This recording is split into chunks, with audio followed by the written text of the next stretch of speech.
नमस्कार दोस्तों, स्वागत है आप लोगों का हमारे यूट्यूब चैनल आरटी शिकपाल के ऊपर। दोस्तों, हम अभी अपनी यूट्यूब चैनल पे ओशो की बुक मैं मृत्यु सिखाता हूँ की समरी हिंदी भाषा में कर रहे हैं और यह सीरीज़ हमारे चैनल पे कंटिन्यू चल रही है। अब तक हमने इस सीरीज़ के कुल 40 एपिसोड अपने चैनल पे अपलोड कर दिए हैं और आज हम 41वां एपिसोड आप लोगों के लिए लेकर आए हैं। मित्रों, ओशो की किताब के अंदर कुल 15 प्रवचन हैं, जिसमें से हमने 9 प्रवचन को पूरा कर लिया है और अभी हम 10वें प्रवचन में चल रहे हैं।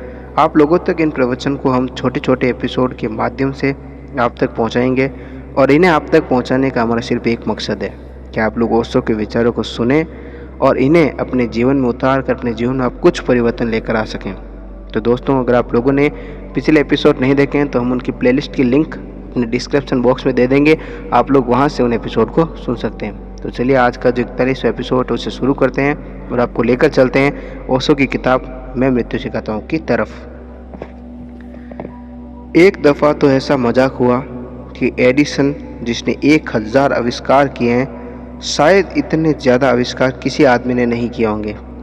पिछले पहले महायुद्ध में अमेरिका में रासायनिक हुए और एडिसन को भी राशन का कार्ड लेकर दुकान पर जाना पड़ा। कार्ड जमा करा दिया है, जब उसका नंबर आएगा वह क्यों में खड़ा है।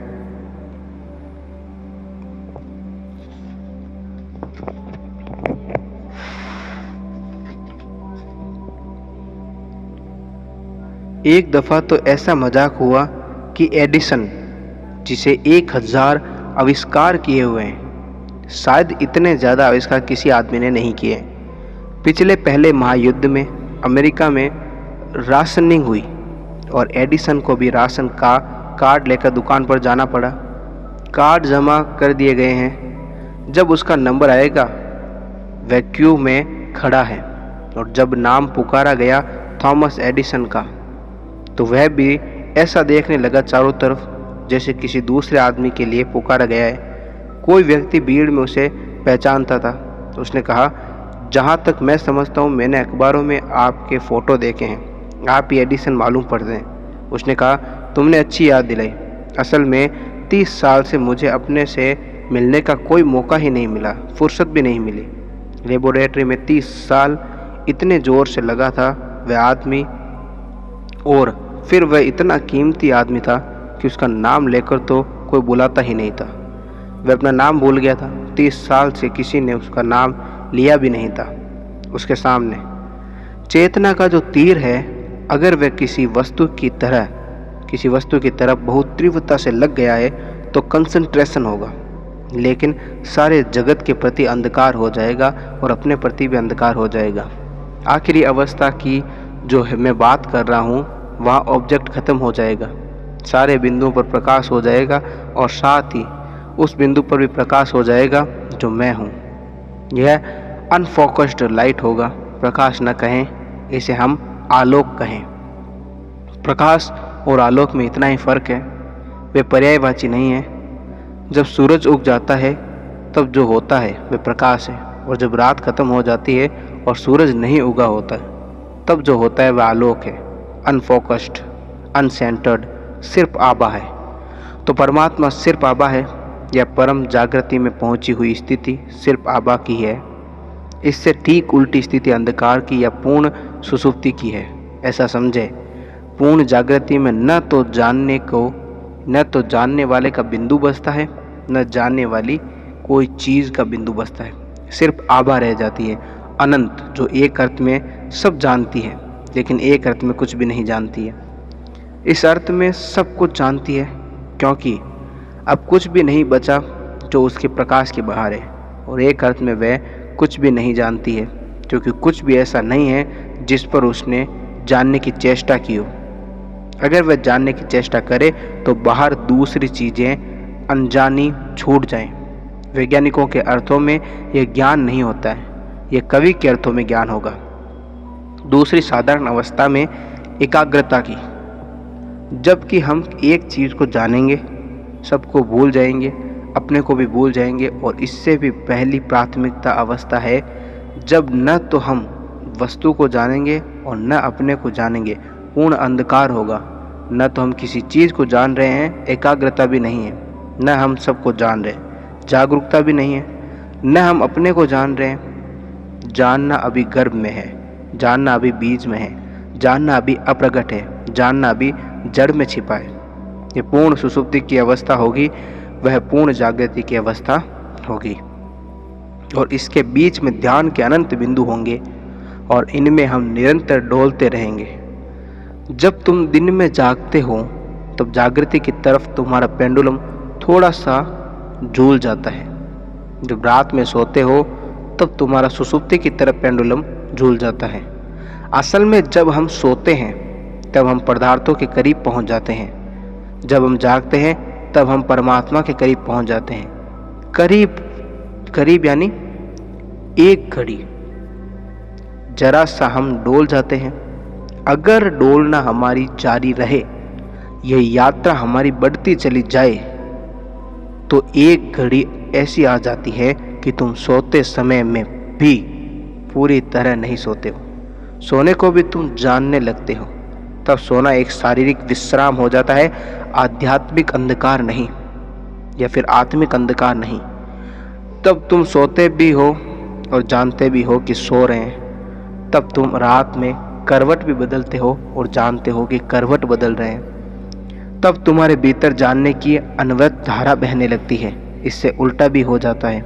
एक आदमी कोमा में पड़ गया है, एक आदमी मूर्छित पड़ा हुआ है, एक आदमी ने नशा कर लिया है, वह है। लेकिन न तो वह बाहर कुछ जान रहा है न भीतर कुछ जान रहा है। ये दोनों खो गए हैं। जानने वाला भी खो गया है, जाननी जाने वाली वस्तु भी खो गई है। लेकिन अंधकार में दोनों खो जाएंगे, परम अवस्था में भी लेकिन प्रकाश में। अगर मेरी बात तुम्हारे ख्याल में आ जाए तो वह यह हुई संक्षिप्त में कि ध्यान की एक यात्रा है। ये ध्यान की यात्रा पूर्ण सोने से लेकर पूर्ण जागने के बीच कई तलों पर बंटी है। वृक्ष भी कुछ जानता है, हमें अब तक ख्याल नहीं था, बहुत दिनों तक कि वृक्ष कुछ जानता है। जिन लोगों ने पहली दफ़ा ये बात कही थी वह हमें कुछ काल्पनिक मालूम पड़ती थी, कुछ पुरानी कथाएं मालूम पड़ती थी। लेकिन अब वैज्ञानिक भी सबूत देता है कि वृक्ष जानता है, और जो वृक्ष है वृक्ष सुनता भी है। इसके भी सबूत हमें देता है विज्ञान। कुछ वृक्षों की चमड़ी आंखें भी रखती है, इसका भी सबूत मिलता है। हमारी जैसी आंखें नहीं, बाकी उसकी देखने की क्षमता है, सुनने की क्षमता है, अनुभव करने की क्षमता है। अभी मैं ऑक्सफोर्ड यूनिवर्सिटी में एक लेबोरेटरी है, डिलाबार लेबोरेटरी, उसके कुछ प्रयोग देख रहा था।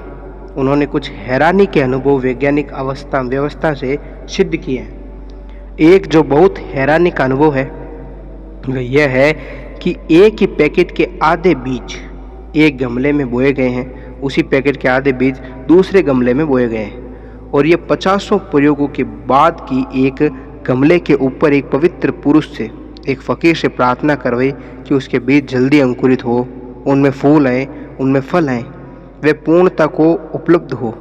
और दूसरे गमले पर वह प्रार्थना नहीं करवाई गई। और बड़ी हैरानी की बात यह है कि दूसरे गमले ने बहुत देर लगाई। सारी सुविधा, सारी व्यवस्था एक जैसी रखी गई, इसमें इंच भर भी फर्क नहीं था। मालियों को बताया नहीं गया कि इन दोनों में कोई फ़र्क है या इन दोनों में कोई फ़र्क करना है। लेकिन जिस गमले पर प्रार्थना की गई थी उसकी शान ही और थी। वह जल्दी अंकुरित हुआ, जल्दी फूलों को उपलब्ध हुआ, जल्दी फल लगे। उसके सारे बीज अंकुरित हुए, दूसरे गमले के सारे बीज अंकुरित नहीं हुए। अंकुरित हुए तो भी समय से हुए या फिर धीरे हुए। उनके फूलों में भी फर्क था, उनके फलों में भी फर्क था। ये बहुत से प्रयोग डिलाबार लेबोरेटरी ने किए और हैरानी की बात हुई। और ये अनुभव हुआ कि जैसे प्रार्थना भी संवेदित होती है, प्रार्थना भी पहुंचती है। और इससे भी ज़्यादा आश्चर्यजनक जो प्रयोग वहाँ हुआ वह और हैरान करने वाला है। वह यह है कि जिस फ़कीर से यह प्रार्थना करवाई गई थी वह एक ईसाई फ़कीर था जो अपने गले में एक क्रॉस लटकाए हुए था। और जब उसने आंख बंद करके दोनों हाथ फैलाकर उसने जब बीज के लिए प्रार्थना की, तब उस बीज का जो फोटोग्राफ लिया गया था वो इतना चमत्कारीपूर्ण था जिसका हिसाब नहीं है। उस बीज का जब फोटोग्राफ लिया गया था तो फोटोग्राफ में उसका क्रॉस और उसके फैले हुए हाथ का पूरा चिन्ह आया।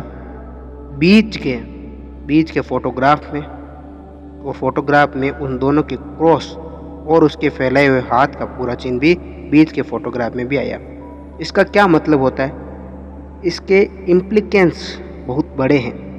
मैं तो मानता हूँ कि एटॉमिक थ्योरी से कई बड़े इसके प्रयोजन सिद्ध होंगे। बीज भी स्वीकार कर रहा है कुछ, बीज भी ग्रहण कर रहा है कुछ, बीज भी आत्मावान है, सोया है जरूर, मनुष्य के मुकाबले ज़्यादा सोया हुआ मालूम पड़ता है, लेकिन फिर भी उसके सोने में एक तरह का जागरण है। पत्थर और भी ज़्यादा सोया हुआ मालूम पड़ता है, लेकिन उसके सोने में भी एक तरह का जागरण है। सभी पत्थर एकदम पत्थर नहीं है और सभी पत्थर भी एक से सोए हुए नहीं हैं। उनके बीच में व्यक्तित्व है। पत्थरों के व्यक्तित्व के खोज से ही प्रेशियर स्टोन खोजे गए हैं, नहीं तो नहीं खोजे जा सकते थे।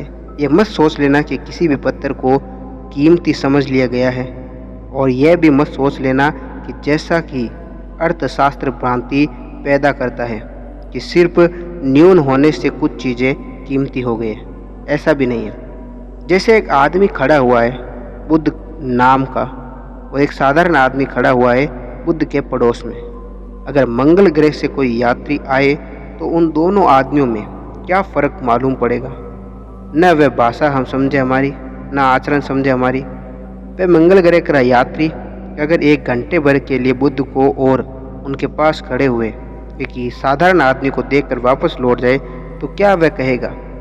वह कहेगा कि उन दोनों में कोई फ़र्क न था।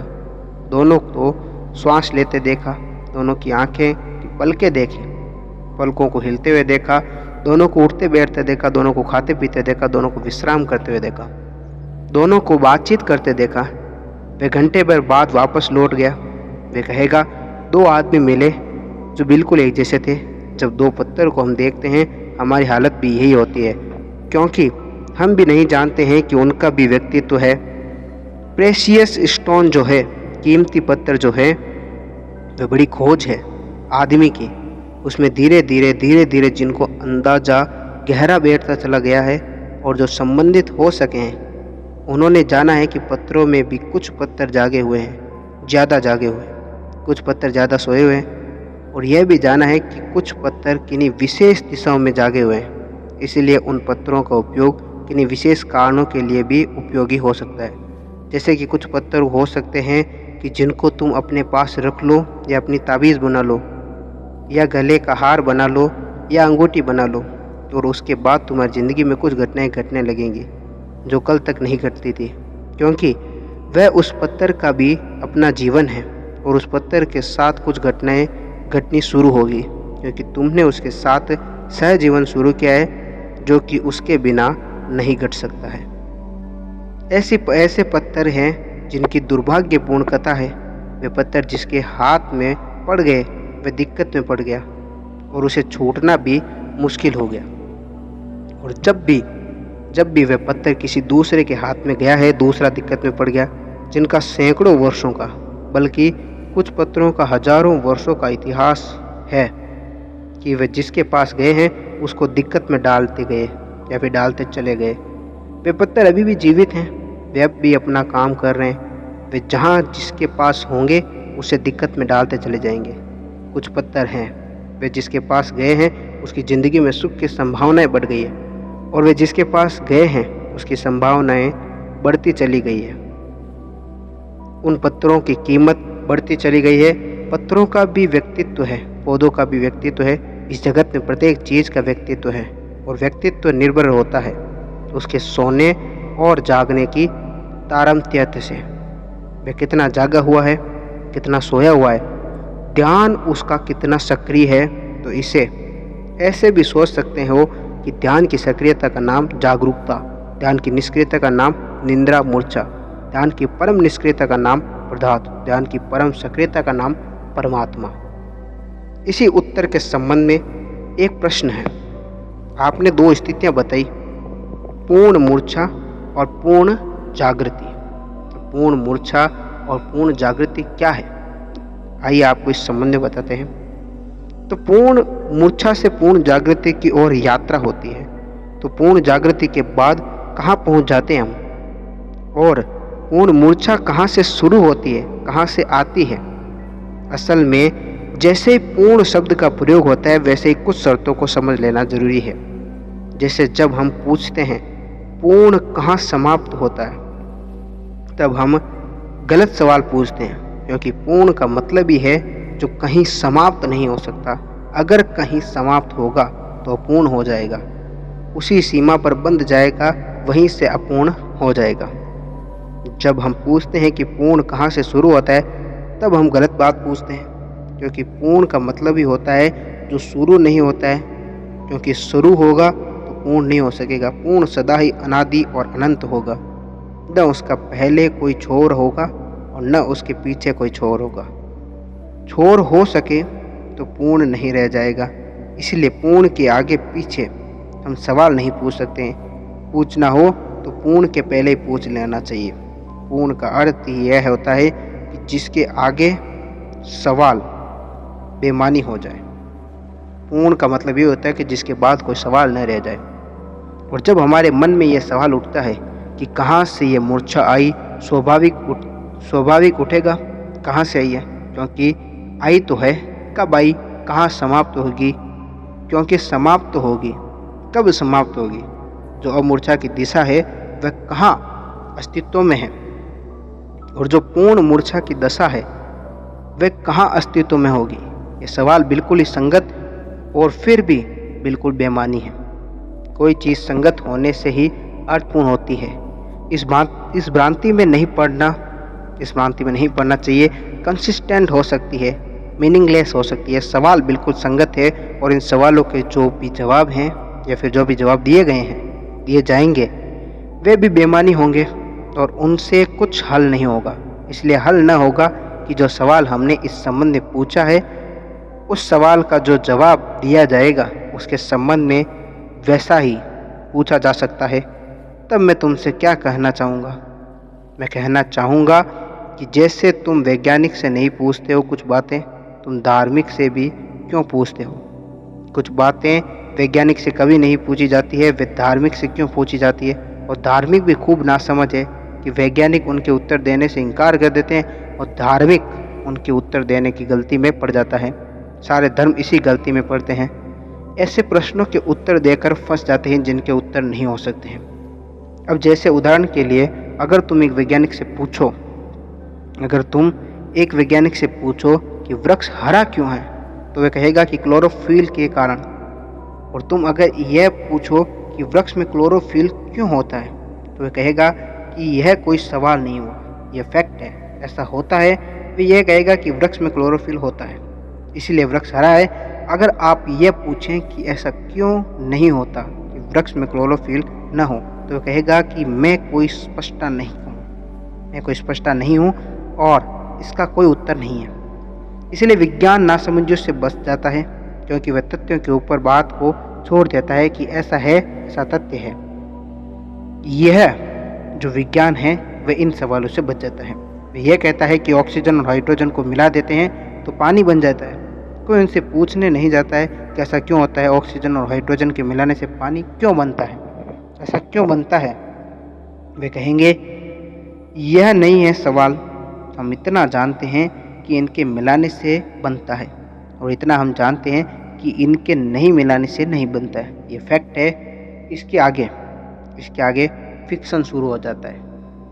तो वैज्ञानिक जितना जानते हैं उन्हीं सवालों के जवाब दे पाते हैं, वे नासमझ सवालों के जवाब नहीं देते हैं। अगर हम कोई जवाब दें कि ऐसा क्यों होता है, तो मैं तुमसे कहना चाहूँगा कि जगत में मूर्छा है और जागृति है, ये फैक्ट है, ये तथ्य है, और इन तथ्यों के आर पार जाने का अब तक कोई उपाय नहीं खोजा गया है, और मैं नहीं सोचता हूँ कि कभी भी खोजा जा सकता है। ये परम तथ्य है जिसको कहना चाहिए अल्टीमेट फैक्ट।